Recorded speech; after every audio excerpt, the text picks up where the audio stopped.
हाल ही में मैं जब एक पॉडकास्ट देख रहा था तो दो व्यक्ति ये बात कर रहे थे कि मोदी जब as an prime minister America गए थे तो जो बाइडेन उन्हें कहा था, if you will don't take the beer you will take it left hand, आप इसे लेफ्ट हैंड से उठा सकते हो। तो मोदी जी उस एक्सेंट को समझ नहीं पाए थे, अमेरिकन एक्सेंट को समझ नहीं पाए थे इंग्लिश को, या फिर उनकी अंग्रेजी कमजोर हो गई तो वो नहीं समझ पाए। He was laughing. तो ये दोनों पॉडकास्ट में जो ये बात कर रहे थे, ये व्यक्ति ये कहते हैं कि अगर किसी प्रधानमंत्री को अंग्रेजी नहीं आती है तो उसे प्रधानमंत्री नहीं बनना चाहिए, है ना। तो उन्होंने कोट किया कि इस इंसिडेंस को लेकर। अब मुझे एक बात बताइए, भारत की जो आबादी है ना उसके केवल 20% लोग ऐसे हैं जो अंग्रेजी को बोल सकते हैं, और ये 20% भी मैं बहुत ज्यादा बोल रहा हूँ, इससे भी कम लोग ये कर सकते हैं।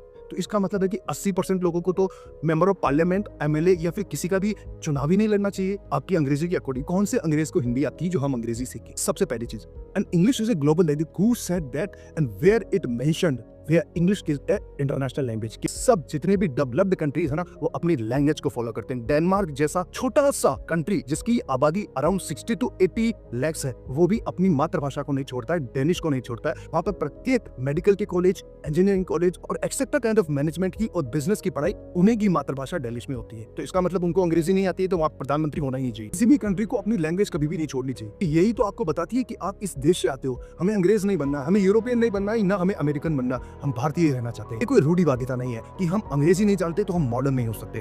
Westernisation is not a modernization. जय हिंद।